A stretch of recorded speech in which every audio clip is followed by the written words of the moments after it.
Bismillahirrahmanirrahim. Assalamualaikum warahmatullahi wabarakatuh. Selamat datang kembali teman-teman semuanya. Pada kali ini kita akan melanjutkan kembali pembelajaran kita mengenai pembuatan aplikasi e-voting ya menggunakan kode Igniter 3. Oke, langsung saja. Nah, pada video sebelum ini kita berhasil ya membuat fungsi dari ini ya, dari menu login. Nah, untuk sekarang mungkin kita akan melanjutkan ya untuk membuat ini ya, apa ini namanya itu registrasi akun. Oke, sebelum itu saya buka dulu database-nya. Silakan teman-teman ketik localhost php my admin ya.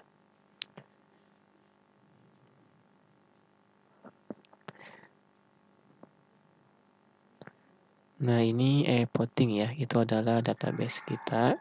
Nah, ini kita baru buat satu table yaitu user. Nah, juga cuma ada satu ya. Nah, pada kali ini kita akan membuat registrasi. Oke, langsung saja. Nah, teman-teman silakan buka dulu view out dan controller out ya.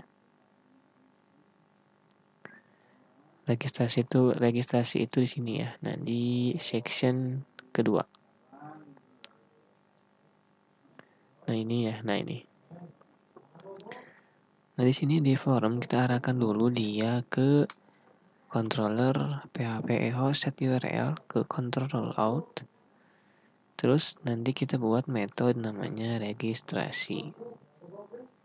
Nah, coba kita segini dulu ya. Nah, selanjutnya kita akan buat.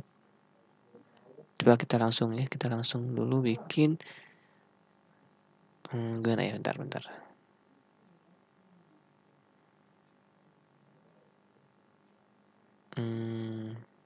Oke lah. Oke, nah di sini lah ya. Di sini kita akan buat metode registrasi. Nah, jangan lupa juga kita buat dulu ya untuk form validasinya. Nah, kita buat dulu di sini construct. Mana construct? Nah, ini. Berarti kita harus meload library form validation. Nah, gini. Kembali ke metode ini ya. Metode registrasi. Nah, kita buat dulu rules untuk ini ya, untuk forum validasi rulesnya. Oke, nah ini saya menggunakan snippet ya, jadi cepat. Kalau teman-teman belum bikin sendiri, silakan ya bikin. Berarti kita coba dulu satu, berarti yang pertama kita buat dulu untuk nama. Oke, di sini nama. Di sini juga nama ya. Oke. Di sini kita buat array untuk merubah bahasanya menjadi bahasa Indonesia. Yang pertama untuk required.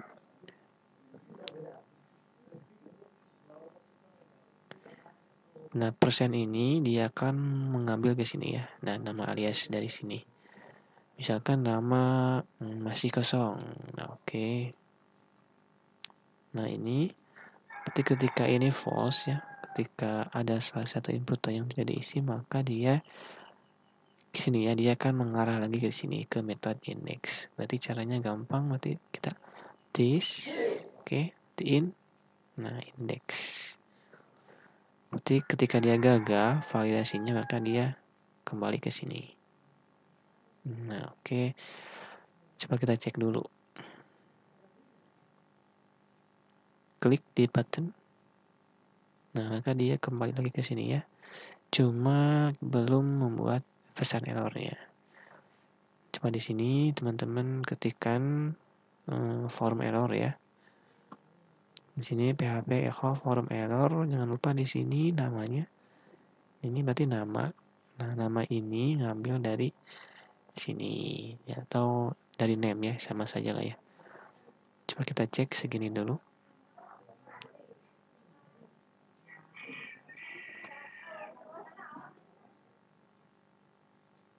Nah, gini ya, gimana? Tuh, lumayan oke ya. Jadi selanjutnya, nah, ketika Coba saya ketik dulu ini. Ups, sebentar. Atau gini lah. Nah, jadi ketika ini diketik ya. Nah, ketika yang lain kosong, nah ini harusnya jangan menghilang ya, supaya mempercepat proses penginputan. Nah, di sini jangan lupa value php echo. Di sini set value. Nah, name-nya apa? Name-nya itu ini ya, nama. Nah, oke. Selanjutnya coba kita buat untuk email ya. Di sini ini saya copy biar cepat. Di sini email. Ini email. Dan bagi teman-teman yang belum tahu apa fungsi dari ini, nah coba kita praktekkan di sini. Nah, coba saya ketikkan dulu di sini. Nah, sembarang ya. Nah, maka dia otomatis tersave ya. Jadi tidak menghilang supaya mempercepat proses penginputan data. Nah, selanjutnya berarti nah ini kita kopikan. Ini kopikan berarti ini menjadi email. Oke, nah untuk password juga sama. Ini password. Mungkin untuk kelas gak usah ya. Oke, nah kita ini simpan. Untuk value-nya kita kopikan, nah simpan di sini. Ini name-nya berarti email. Nah, untuk password kita gak usah ya, gak usah kasih value supaya si user itu menginputkan kembali ya. Langkah selanjutnya, nah di sini kita tambahkan dulu. Berarti ini itu untuk password ya. Ini password, oke. Nah, sudah begini ya. Nah, cuma ada yang mau saya tambahkan ya, rules untuk email. Yang pertama itu untuk ini. Jadi dia itu unik ya. Jadi gak boleh ada siswa yang mempunyai email yang sama. Nah, kasih is unique.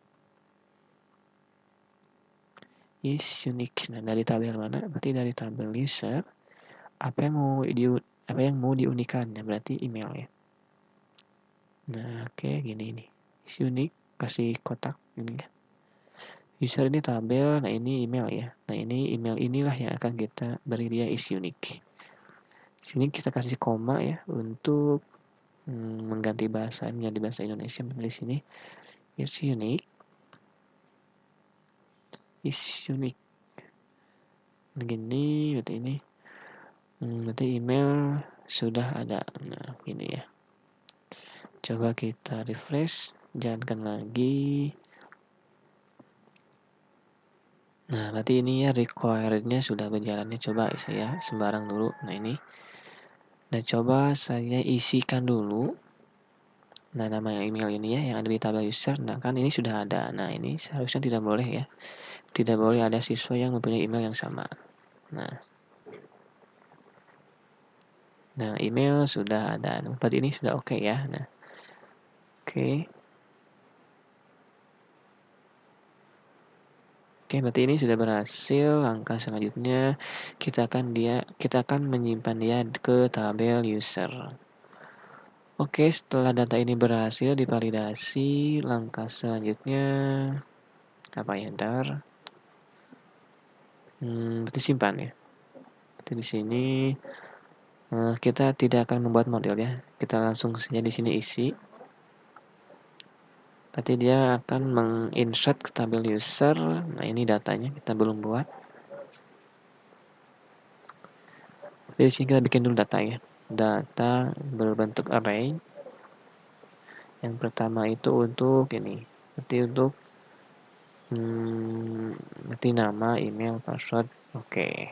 Di sini nama bukan ya, berarti nah ini berarti ini harus berurut ya. Karena di sini ID kelas, maka dia ID kelas dulu. Di sini ID kelas.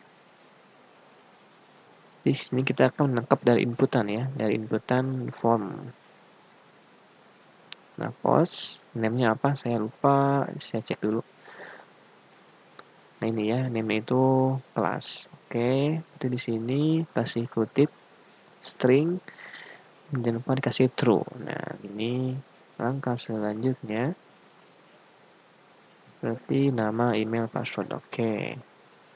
Nama, di sini juga nama, email, password.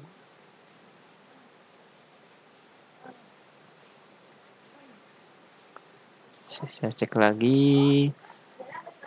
Ini name udah, ini email benar, ini juga password benar. Lanjut. Untuk label status. Oke. Nah, untuk label kita langsung di sini isi ya. Seperti ini tuh siswa ya. Kalau teman-teman masih ingat, kita di label itu men-setting cuma ada 2 ya, cuma ada admin dan siswa. Nah, kalau status kan kita sudah mendefault. Nah, ini defaultnya itu kita kasih dia 0. Jadi status kita gak usah diisi ya. Nah, cuma gini doang. Nah, ini cukup. Oke. Selanjutnya kita buat itu ya untuk feedbacknya ya, supaya ada pemberitahuan bahwa data ini itu sudah masuk. Mana ini si affected rows. Nah, jadi jika ada data yang masuk, nah jika lebih dari 0, berarti 1. Berarti dia itu berhasil masuk ya. Nah, selanjutnya kita akan ini ya, kasih pesan. Nah, untuk pesannya kita samakan lah ya. Seperti ini nih. Ini saya copy. Simpan di sini. Nah, untuk pesannya apa? Misalkan akun berhasil diregistrasi ini ya. Silakan kalau teman-teman mau diganti juga. Akun berhasil diregistrasi. Oke, dia sudah mau kembali ke control out. Oh iya. Nah, untuk password kita lupa ya. Kita harus merubah dia menjadi password hash ya. Saya lupa, maaf. Nah, ini saya cut dulu.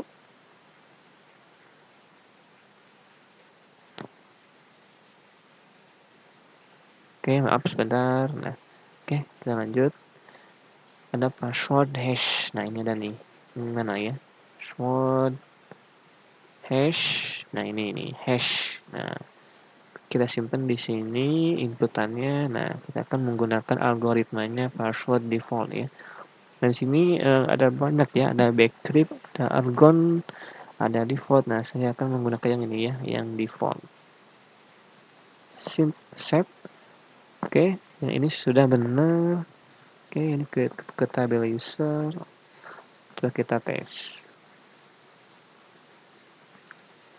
Oke. Bisa inputkan, silakan teman-teman inputkan dulu. Ini namanya devi@gmail.com. Oke. Passwordnya silakan ya. Oke, ini ini masih manual ya, belum mengambil dari tabel. Oke, gak apa-apa, nanti kita akan buat. Misal dia itu kelasnya 10 multimedia. Nah, oke, akun berhasil diregistrasi. Nah, oke, dia sudah masuk ke sini ya, ke kemana ini? Kembali ke out ya. Setelah kita cek. Nah, ini ya sudah.